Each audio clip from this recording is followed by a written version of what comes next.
Leonardo da Vinci said, out of all the sciences, art is the queen of communication.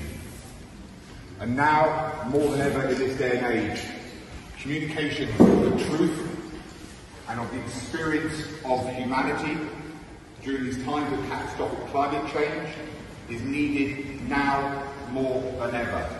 Right now, we're facing the worst impacts of climate change, and so we are here today to say no new oil. Sorry, could we direct of the RF? no, you can't do it. Particularly over to you.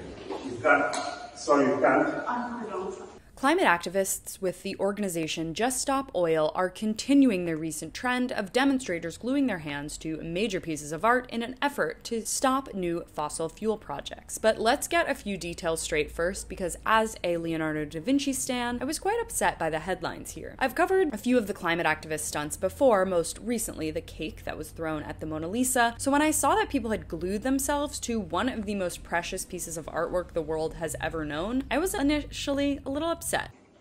I'm an art student, and I deeply respect this painting and all paintings. But upon watching the full coverage, I actually think this is a really powerful, inspiring, and respectful demonstration in which the activists take great care to acknowledge the beauty of the artwork while tying it to their larger goal of climate awareness. So first of all, this is a copy of Da Vinci's Last Supper attributed to a contemporary of his, Giampetrino, which hangs in the London National Gallery. The original Da Vinci is a fresco on a wall in a convent in Milan. Secondly, they're gluing themselves to the frame, which looks quite modern and new, rather than the painting itself. The speaker rightly calls the painting spectacular and beautiful and delivers a really measured, impactful, and historically rich speech that ties humanity's past to the future of our climate. And the reason these details are important to me and many others, I'm sure, is that destruction of artwork and historical pieces is nihilistic and cynical, and ultimately does nothing to further the message about caring for our Earth. Tristan Strange encapsulates this when he says in the video that, quote, "The truth is that any new oil expansion is a death sentence for the future. It's a death sentence for younger generations, and it's a death sentence for the nature that has directly inspired art and paintings for thousands of years. We need to respect our planet's past and the beautiful things human beings have done on it if we want to encourage the world to care about its future. In fact, a climate protest that doesn't honor the past can really easily fall prey to doom and gloom and apathy, which doesn't help the movement at all. What Just Stop Oil does wonderfully is tie the beauty and timelessness of Da Vinci's work directly to the message of protecting our planet, so that artists today can continue to celebrate the miracles our planet has to offer. These protesters put glue on their hands and attached themselves to major artwork, which has become something of a trend in recent weeks. And again, I think this is really wonderful. It both respects the artwork and brings attention to a world in which artists were able to create such beautiful works, and ties it directly to the fact that we need these historical legacies to cherish and help build a greener tomorrow. Thanks so much for watching. You can follow me on all platforms at Caro Johnson 917.